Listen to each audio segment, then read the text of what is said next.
काल काश्मीरमध्ये पहलगाममध्ये भयंकर दहशतवादी हल्ला झाला। 2 विदेशी पर्यटकांसह स्थानिक पर्यटक असे एकूण 26 लोकांचा मृत्यू झाला। अतिशय निंदनीय घटना आहे। देशाच्या पंतप्रधानांनी, विरोधी पक्षांनी, मुख्यमंत्र्यांनी या सगळ्या घटनेचा निषेध केला, परंतु या घटनेमधून या सरकारची मर्यादा उघड झाली। 370 कलम हटवल्यानंतर दहशतवाद आटोक्यात येईल असा या सरकारचा दावा होता, तो ह्या घटनेने पोकळ ठरला। या सरकारची मर्यादा उघड झाली।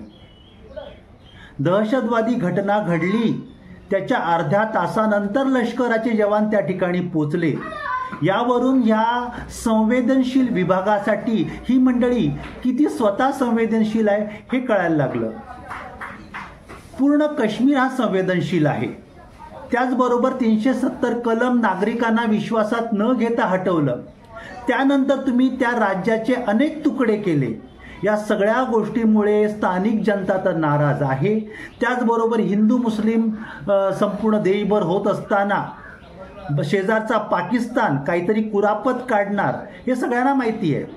याचा अर्थ दहशतवादी हल्ला होणार ही काळ्या दगडावरची रेघ आहे। काश्मीरमध्ये कुठे ना कुठे या घटना घडतात आणि पहलगाम या ठिकाणी तर याआधी पण दहशतवादी घटना घडलेल्या आहे। फक्त यावेळेला वेगळं काय झालं की पर्यटकांवर हल्ला केला। याआधी पर्यटकांवर हल्ले होत नव्हते, ते केवळ लष्करावर हल्ले होत होते, पण पर्यटकांवर हल्ले झालेले आहेत। याचा अर्थ इथला पर्यटन थांबावं आणि स्थानिक जनता उपाशी मरावी हा या दहशतवाद्यांचा मूळ हेतू आहे। आणि ह्या हेतूला नेस्तनाबूत करण्याचं काम होतं सरकारचं, पण सरकार तिकडे अपयशी ठरलेलं आहे।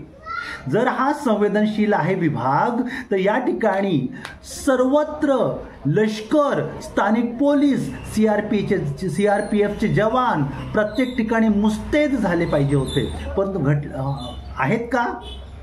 पुण्यातील एका पीडितेने सांगितलं की आमच्यावर दहशतवादी हल्ला झाल्याच्या अर्ध्या तासानंतर लष्कर आलं।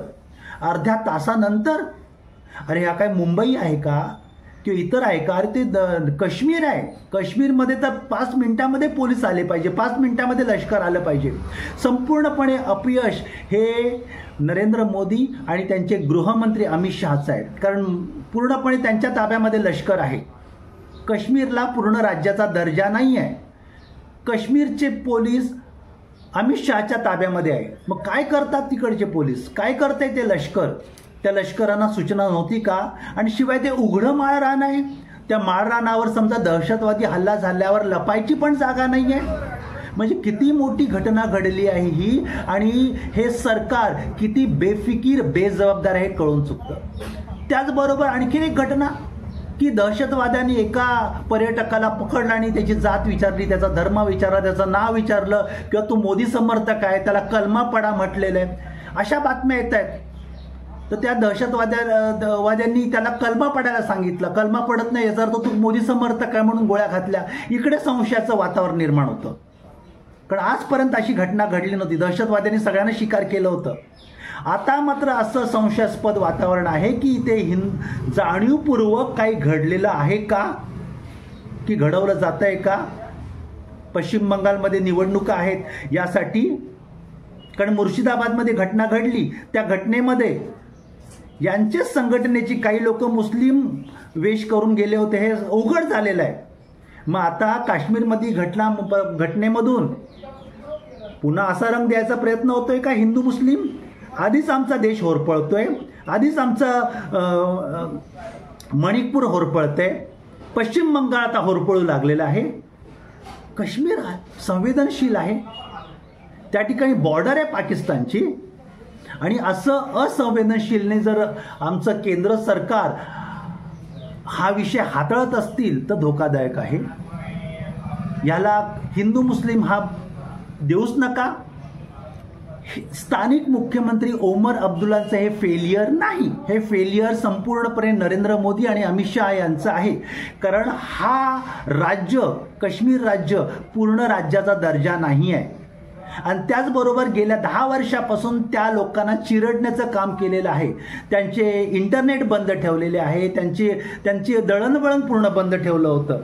आणि त्यामुळे चालणं नुसतं सुरक्षित एअर कंडिशन रूममध्ये बसून, बुलेट प्रूफ रूममध्ये बसून आम्ही दहशतवाद्यांचा खात्मा करू एवढं बोलणं सोपं असतं, पण त्यासाठी ज्या उपाययोजना कराव्या लागतात त्या सर्वांना कराव्या लागतील. वाचवा, हा देश आपला आहे, काश्मीरची बांधव आपले आहेत.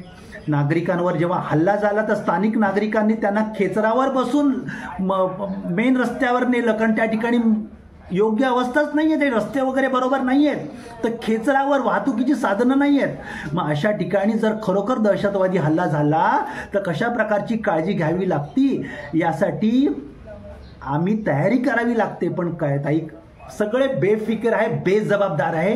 हा देश पूर्णपणे बेजबाबदार लोकांच्या ताब्यात आहे.